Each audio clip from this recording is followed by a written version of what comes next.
Hello, hello. I am not counting videos anymore. If you are trying to watch all of my videos, this would be number 4 if I stay with that pattern, but it's not looking like it's going to end up being that concise. So I might end up doing some moving around. So just know that this is a video about bookings and how in the world did I get up to a 60 classes a week schedule. I think this week alone I have 64 classes. You have 2 classes in 1 hour, so I'm doing 32 hours this week. On average, that is my goal. For the first 2 weeks of a month, I like to teach 63 classes for each week. So I like to have a very full schedule the first 2 weeks of the month, and the third and fourth week of the month, I go down to my goal being 50 classes a week. So I'll go 63, 63, 50, and 50. And so I teach a lot of classes a month. It has worked out for me. I typically meet my goal. If I don't meet my goal, it's because there's a holiday. So, for instance, like Chinese New Year is February. It's the slowest month of the year. And so you just might not meet your goal that month, but you can meet your goal if you're willing to work overnights. Now, overnights are not for everyone. I do work some overnights. I don't like it, and I'm actually going to lower my goal so I can stop doing them. I'm not the best teacher, I'm not the best human, and my happiness is more important to me. So I'm not going to be teaching at nights anymore. You got to figure out if you can handle that. I did do it when I was especially trying to save up because I was moving to New York. I had just come back from traveling. I monetarily got screwed in such an annoying way when it came to getting back to the States. And so I was just at a place where I needed to make money quickly. So that is what I started doing was overnights.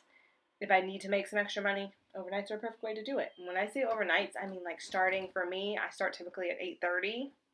And as of right now, I go from like 8:30 to 2 a.m., 8:30 p.m. to 2 a.m. When I was teaching overnights for Chinese New Year, I would start at about 8 o'clock and I would teach all the way until like 9 a.m. because that's when my regular students were ready to take classes between 5 a.m. and 9 a.m. Ooh, just thinking about it is just a lot right now. So that was a choice that I made. It worked out for me. But what are my hours? I am East Coast. I am in New York. I teach currently between 6 and 10 a.m. Monday through Thursday.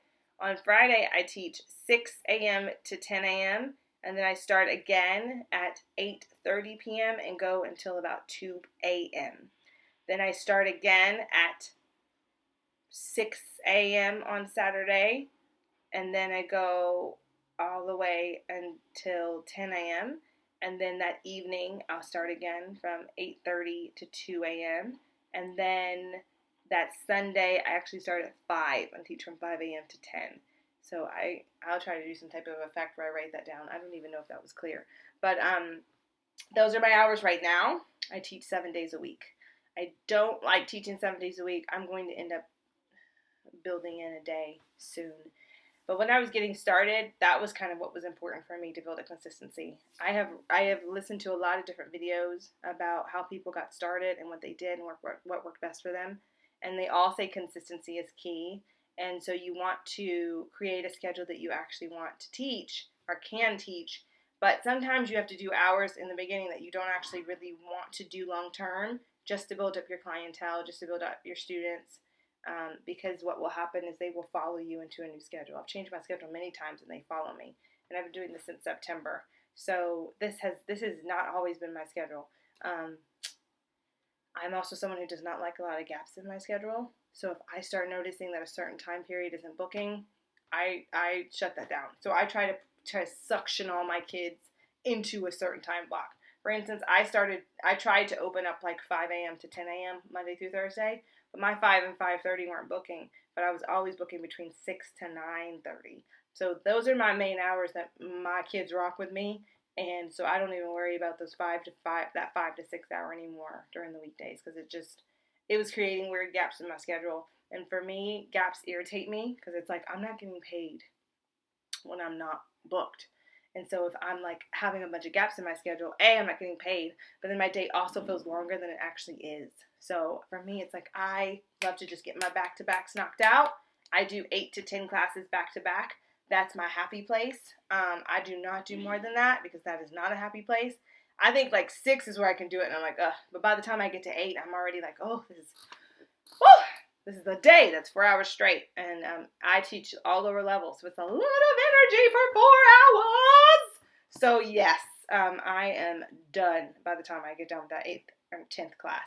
The only day I teach 10 classes is on Sunday. I know people who say they teach 10 classes or 10 to 12 classes daily. So it can happen for you, or it cannot happen for you. If you're like, 4 is all my life can handle, do 4. I work, this is my sole source of income right now. So yeah, I teach a lot, but it won't be forever, and I won't always have that schedule. So that is how I kind of built up my schedule, was by keeping this consistency, so that my parents knew that they could go in each week and book these time slots, and they faithfully do now. I did do all the crazy hours and the openings and everything. What that did get me was a lot more exposure, so that people could see me more. But I didn't have a strong result from opening up a bunch of slots. That didn't happen for me. That didn't do anything for me. I've only ever really booked classes during the time slots I actually teach them. So I would say just go ahead and open up what you actually want to teach. Like, that's probably the better choice.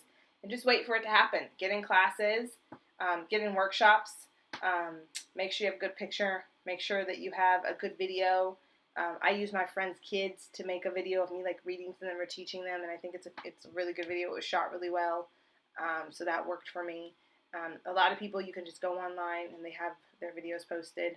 They're usually very high energy. They get them edited really nicely. And I've also heard that sometimes kids pick their teacher. So if you've got like a really cool prop that you think a kid would like, throw that in there, because they might want to have your class just because of that. Also show off your niche. Like, I have little headbands. This is one way I try to stand out, and now my profile picture has me wearing a headband. But I didn't do that from day one. After teaching a little bit, I started realizing like what I wanted my style to be. And so then I started adding in headbands and more specific things to my niche. And you will start to get that way too. But booking wise, I would say consistency in your schedule. Be prepared so that you can teach a really good class. And if you teach a really good class and then you partner it by doing really meaningful, genuine, good feedback, then the parents respond to you with good feedback. And I think once you start getting a couple of good feedback, 5-star ratings, other people kind of tag on. And even though you're new, they'll still try you. So you're kind of just, you're aiming to get those 5-star feedbacks when you're first starting out. Things really started rolling for me after I got my first 5-star feedback. And then, what did I say? Booking, I would really say just, you gotta wait it out. I booked my first consistent schedule at the end of December, and I think it happened because a lot of people take off because it's the holidays, but I was there. Your girl was ready. I was like, we're in there like swimwear. We're good.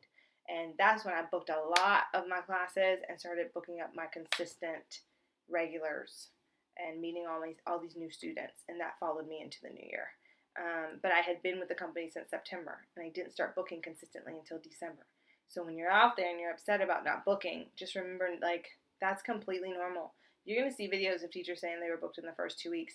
Remember that their idea of book and your idea of book might not be the same. Like, obviously, I was trying to schedule myself from 6 to 10 a.m. 7 days a week. Now, if someone's only trying to schedule themselves 6 to 8, 3 days a week, yeah, they're booked. You up here mad. And that schedule wouldn't even work for you. So it's like, don't even take that personally. Like, don't think too much about that, because you just don't know what someone else considers booked. And then also time zones have a lot to do with it. I'm Eastern Standard Time here in New York. And so my primetime hours are between 6 to 10 or like 5 to 10 a.m. And for me, that works because it's at the beginning of the day. So you can do that and still go to another job after. You can do that and have the rest of your day. That's very convenient. And so for me, scheduling wise, I'm very available because it's 5 a.m. to 10 a.m. and I'm an early riser naturally, so I can handle that. And so I'm available at that time every day. And that has really helped with my bookings. You know, it's frustrating at first, but I would say you just kind of got to wait it out. I don't really have a whole lot of booking advice other than you just have to wait it out. You have to sit at the back of the plane for a minute. You have to pay your dues, and Don't quit your day job yet. That way you're not somewhere stressed about it, Wait till you get more of an ease a couple months in, then quit your day job. If you're like me and you hate day jobs, then there you go. That's what I did. So that's what I would say about bookings. If you have any questions, anything specific you want to ask me about that, things that you've heard, things you want to debunk, things that you want to try, yeah, shoot me a comment, like, subscribe, say hello, shoot me an email. If you're looking for a coach, let me know. Or if you're just looking for some advice or a hug or you're going to get there. I started in September. It is now June and I'm booked. So it happens. It happens. And I think if it can happen for me, it can happen for you. And I'm here to help you in any way that I can. So lots of love. Go to the next video.